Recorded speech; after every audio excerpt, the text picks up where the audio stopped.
Hey,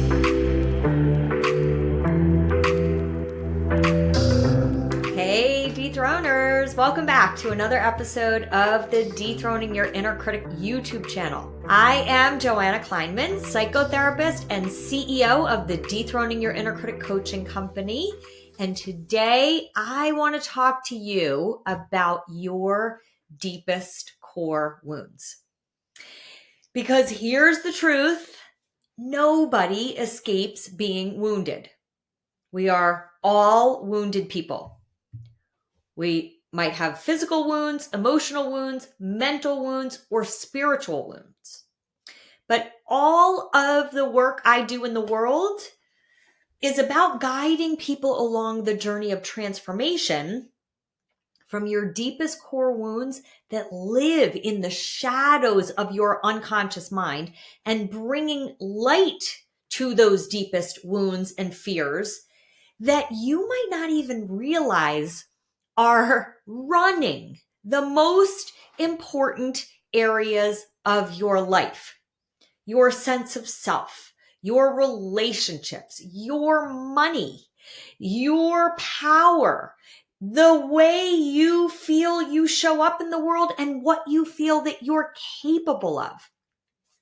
So when you actually know how to use your core wounds as the map towards accessing your greatest gifts and talents that you're meant to bring out into the world, you have the power to create a whole different life. So I know that we don't usually look at using our core wounds as the map towards accessing our greatest gifts, but that's exactly what our core wounds can show us, okay? Now, most people are hardwired to avoid their core wounds. They don't even know that they've built their whole life around avoiding their core wounds, okay? So, our core wounds are wounds that we carry from our past. Now, it could even be our ancestral past. Literally, we could be born into these wounds that we carry, all right? But most people don't understand that within our core wounds are our tremendous gifts that are waiting to unfold, okay? But most people don't know how to access these gifts because, as I said, unconsciously, all of our lives are designed to avoid our core wounds.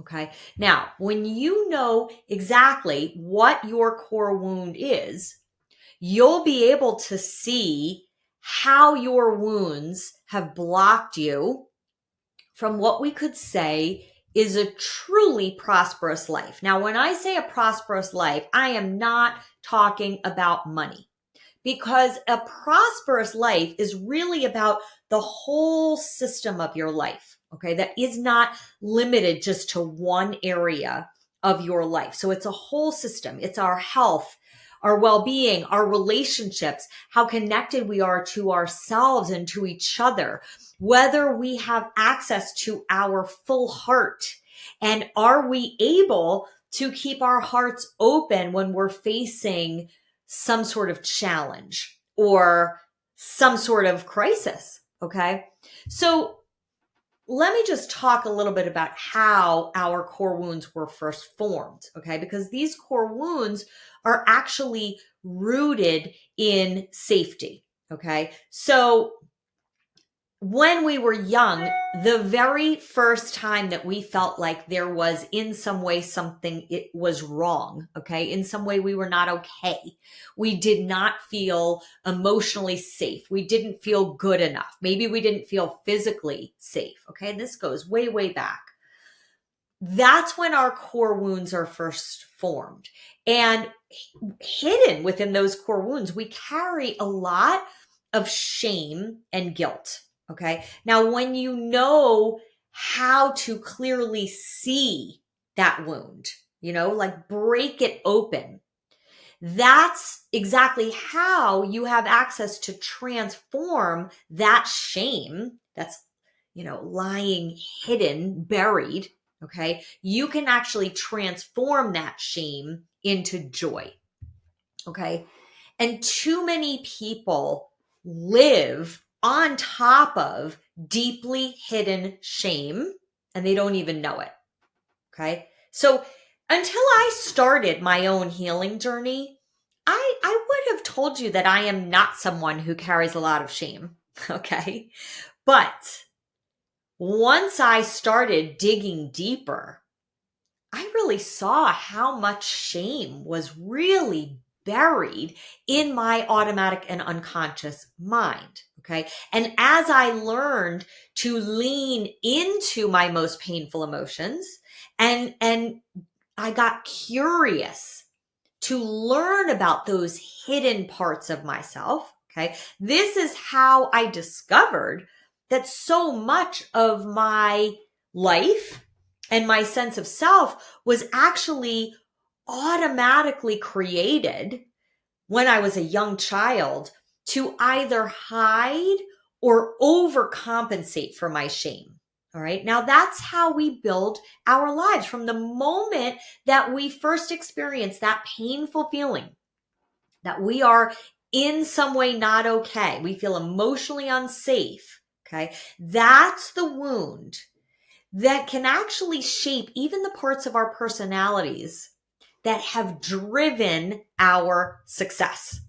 Okay. Now, this is why many people who have seemed to reach the level of success that our culture glorifies, right?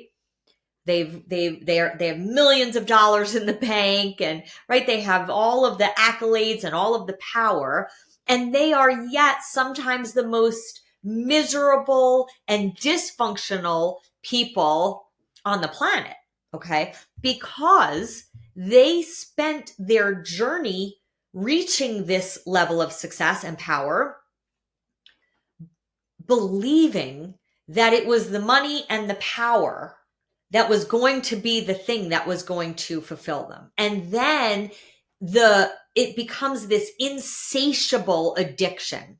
Okay. So now that many people live with a smaller version of this addiction. Okay. They believe that once I make the money or once I get the house or once I land the relationship or once I get into the greatest shape of my life or once I get the amount of clients that I need to sustain my business, that I'll finally feel that wholeness, that sense of worthiness that I've been longing for. And I can certainly relate to this. I spent many years in that vicious cycle and truly believing that, once I reach this certain place, that's when I would finally feel whole. Okay.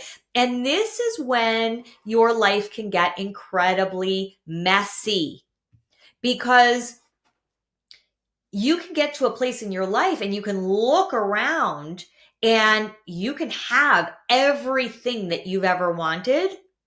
And yet you are still as unfulfilled and unhappy as you were before, if not more. Okay. So many people, sometimes they even long for the days that they were building their life because there was a sense of excitement and passion and aliveness in the building of it. And then once they get to the what they thought was the destination, the arrival point, and there's nowhere else to go. Now they're more miserable than ever before.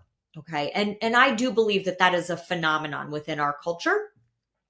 So the only way to really experience true joy is to understand how to break open your core wound that's rooted in shame. Because that's the only place where you can really access what we could say is a true sense of self. The word self-esteem is thrown around a lot. Okay. Your self-esteem does not come from your successes. It doesn't come from other people. It doesn't come from anything other than you knowing how to unhook yourself from your core wound. And if you don't know what your core wound is, then how do you know how to unhook yourself, right? So when you no longer allow that automatic core wound to trigger you in the ways that it has in the past, now you're freed up to take actions that are actually going to take your life in a new direction. Okay. When you're no longer triggered into these wounds, or you catch yourself in the trigger and you're able to unravel yourself from that trigger, now you have more access to deal way more effectively with challenging relationships. You deal with failure and rejection differently. And essentially, you're no longer letting your inner critic's automatic self-doubt and fear stop you. Okay. The people and the circumstances that once triggered you into feeling like you're not good enough or loved enough or smart enough or accomplished enough, those circumstances or those people no longer have that same power over you when you really understand what is the difference between the self that was created by that inner critic mind and the self that is your true authentic self. Okay. Now, this is the only way you get into flow.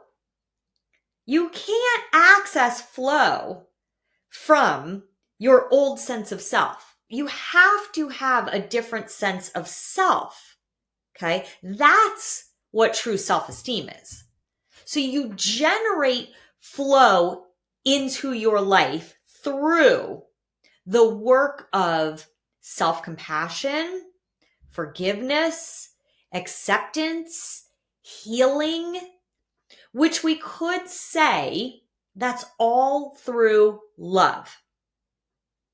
Okay, so that new way of thinking and feeling and acting and being comes from knowing how to break open that wound of shame.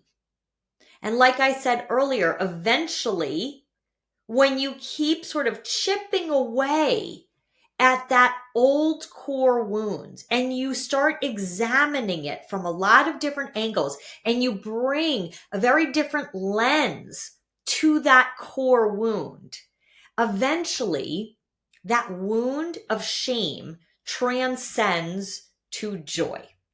Okay. And so that means your experience of joy is no longer dependent on the circumstances or outcomes of your life. And that's huge. That is a whole different consciousness. That's a whole different awakening of your life. Now, when I created the mind method to dethroning your inner critic, which was back in 2017, that's exactly what I wanted to bring to the world. I wanted a concrete way for people to separate themselves from their sense of self that was created out of their core wound. But I'm going to tell you, I created that because way back in 2017, I was not separate from my core wound. Okay. And that's what I had to practice. I had to literally continue to practice my own work in order to really become what I can stand here now and say, I am a completely different human being. Okay. Because it's a muscle that gets built over time. And that's really what our inner critic does, is create our experiences of ourselves and everything in our lives through the lens of our core wound. Okay? So in other words, if we have that lens and we don't even recognize that that's the lens of our core wound, we're going to keep finding evidence that's going to support our core wound. So my core wound is that I'm unworthy. Now, I've had a lot of love in my life. I had loving and supportive parents. I had friendships. I had relationships. But the interesting thing is that it didn't matter how much love I had in my life.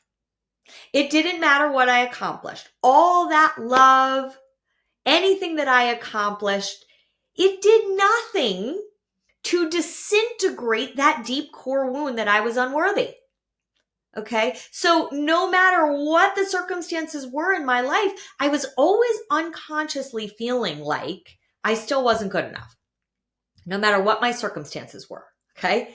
And I didn't even know that I had this invisible lens that colored the way that I saw myself and the way that I saw my life. And so for a long time, I did truly believe, well, once I write my book, that's my lifelong passion. So once I write my book and, get my book out there, that's going to be the thing that's finally going to do it. And then once I create the Mastering Your Mind program and, I have thousands of women going through that program, that's going to be it. And then, once my kids get to be a certain age, and it just went on and on and on. Okay. So until I was able to bring this core wound to the surface, my life was about shielding myself from this wound. And that is what happens to all of us as human beings. Does not matter what our success looks like, how many people say they love us, how much money we make, right? So we develop these automatic habits of thought, okay? So if you can think about your automatic habits of thought, you might constantly be thinking about worst case scenarios. You might worry about all the what ifs that could happen. You may believe that the circumstances that you have in your life right now, you're not really worthy of. Okay. That's another thing that I see very often is people that finally have the circumstances in their lives that they've waited for a long time, and they don't feel worthy enough to receive those circumstances. And they unconsciously believe that at any given moment, somebody's going to find out that they're really not worthy of that promotion or that amount of money that they make or this kind of relationship. Okay. This is how the majority of the world operates because we're not taught how to understand our minds, which is unbelievable to me that this is not something that we're taught in our culture, because our minds are the most powerful tool we will ever have at our disposal. And yet we're not taught how to use it. We're taught all these other meaningless things in school, but we're not taught how to use our minds to create our joy and our gratitude and our peace and our love and contentment and connection with ourselves and with each other. Okay. So instead, we are fed these cultural messages all around us that keep us stuck in fear and anxiety and doubt. And this is why we compare ourselves to these ideal images of what other people are doing. We jump to conclusions that there are all these other people out there that are living better lives than us. And really, what we're comparing ourselves to are really just ideal images that we've made up in our minds that are not even humanly attainable. Okay. So that makes us believe we're alone in our self-doubt. We're alone in our shame. And we think that other people that seem to have it all, seem to be successful, seem to have something that we don't, they are different from us. Okay. So when we don't have what we think we should, we feel less than. Or if we are living the life we envisioned, we feel guilty, right? And so this perpetuates a lot of people in our culture that hide their shame behind their success, okay? So no one really discusses this universal phenomenon of core wounds. Okay?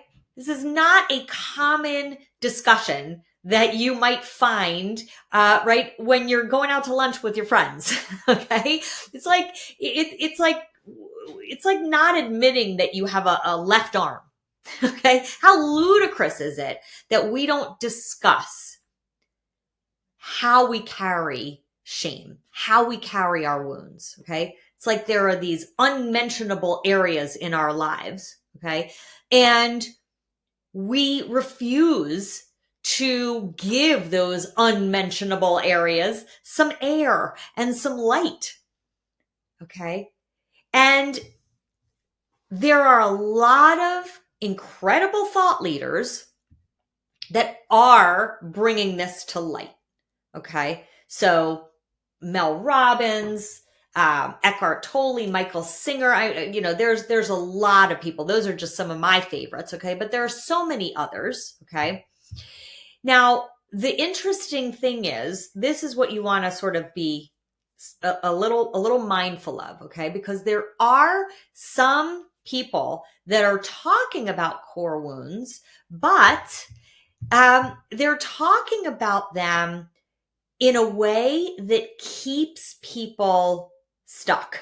Okay. That keeps you stuck in your fear and keeps you, kind of, feeling like you need to rely on this transformational leader or transformational healer or transformational teacher, in order to, make you feel better. Okay. So that's sort of like, a leader that's keeping you in what we could say is a victimized state. Okay.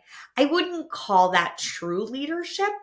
I would call that their inner critic self that's masquerading as true leadership, right? So these leaders and teachers and healers don't even realize that they're keeping people relying on them rather than teaching you how to empower yourself to lead yourself, to become the greatest version of yourself and to really live the life that you want to be living. Okay. So if you're not teaching people how to find their own way forward, then you're just feeding their core wounds. Okay. And unfortunately, this is how some leaders in our culture operate. Okay.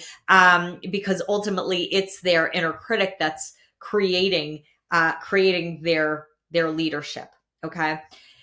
So how do you know? How do you know? Well, this is where it's going to be really important to lean into your own intuition, your own truth. And one of the most important parts of really being able to access your own intuition is trust. Okay? So you have to be willing to allow yourself deep trust in the journey of life itself to take you to where you're supposed to go, to learn the lessons you're supposed to learn along this journey of your life so that you can live your most spacious and joyous and fulfilled version of your life. Okay. But it's really important to see that our lives are co-created with the energy of the divine. And when you can start to find that trust, you can call it the divine, you can call it the universe, you can call it source or spirit. But when you deeply know that the universe will always have you, now you can lean into your intuition because you're not going to be able to prevent pain. You're not going to be able to prevent failure. You're not going to be able to prevent rejection. You're not going to be able to use your intuition to make all the right choices to avoid pain. Okay. We cannot get rid of or bypass or run away from our challenges. We need to embrace the beauty that lives right in the heart of our challenges, because that is how we access our deepest authentic self. So if you have an area of your life, or maybe you have several areas of your life that are causing you suffering right now, this is your greatest opportunity, okay? This is where you can really start to examine your wound. That takes courage, okay? That's not an easy thing to do, but that is how you have the power to own and transcend your fears. Because we cannot have thriving lives, thriving relationships, thriving families, thriving projects and businesses and communities unless we understand how to empower ourselves from a very different mind, not that mind that's rooted in our inner critic and therefore rooted in trying to protect us from experiencing our core wounds. Okay. So it's really about having the courage to live with an open heart. And it's hard to keep your heart open in the face of failure, in the face of rejection, in the face of challenge or loss.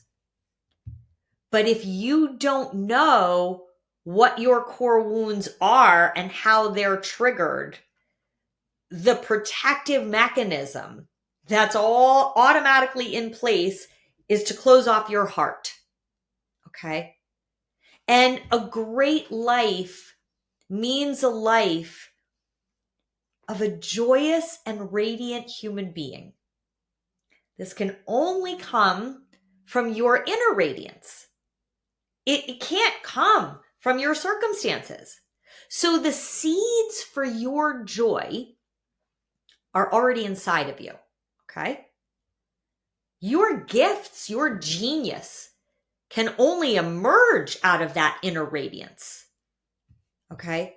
So if you're not knowing how to really access that inner radiance, then you can't really find your gifts, okay? Your gift is, well, let's say your gift is the soil, okay?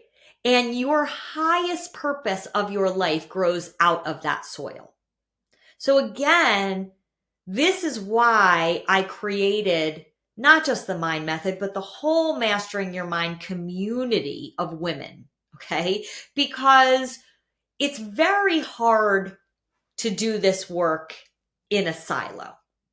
It really changes something when you start to see that you are so much more alike with other women than you are different. And the mind method is really the gardening tool, okay, that we use through the growing process, okay? The seeds are already within us. They're already there. They're already waiting inside our DNA, okay? But really being able to live our higher purpose is about unlocking those tools to turn your mind over to your heart. Now, turning your mind over to your heart, this alone will transform your life, but it's very challenging to do it just within yourself. So the Mastering Your Mind program and community is a voyage that we take together, and it's a voyage of letting go. It is a voyage that has the power to change your life for forever, but it is really a voyage of letting go of trying to protect yourself from those core wounds that keep getting in the way of you living your best life and really stepping into your most empowered self. See, our fears are so tightly woven into our DNA that it really takes a lot of courage to confront them directly, okay? Fear is the raw material that's going to lead us to those higher states of consciousness, but we've got to pass through the fear. So when you use the mind method, when you do this in a group, a small, intimate group of 8 to 10 women, what you're doing every single week is you're dismantling those old concepts, those old wounds. And transformation happens because you're finally ready for it. You can't transcend your wounds unless you're really ready to receive what's on the other side of those wounds. So the journey continues to open up, all these beautiful panoramas within you. It gives you inner freedom because you're working from inside yourself. Okay, so if you are doing that work to dismantle your old, outdated beliefs and stories and repetitive thoughts and old wounds that have been playing on autopilot for much of your life, you're no longer going to carry those wounds with you out into the future. So I talk about this a lot in my program, that many people, when you look out into your future, if you don't know what your core wounds are, you might not really know that you're not actually looking out into your future. You're actually looking out into your past. Because many people who drag these core wounds with them, they keep reliving the same old patterns over and over and over. And then you have zero access to your soul. And that is so heartbreaking to me, because so many people, too many people, never have access to their soul. That's their true, authentic self. Okay? And that's because in a sort of backwards way, it can feel safer and more predictable to keep trying to protect yourself from failure, to protect yourself from self-doubt and shame. But really, the most painful life we could live is when we keep running away from our core wounds. Okay? Because if you keep running away from your pain is always going to find you, and it will find you when you least expect it.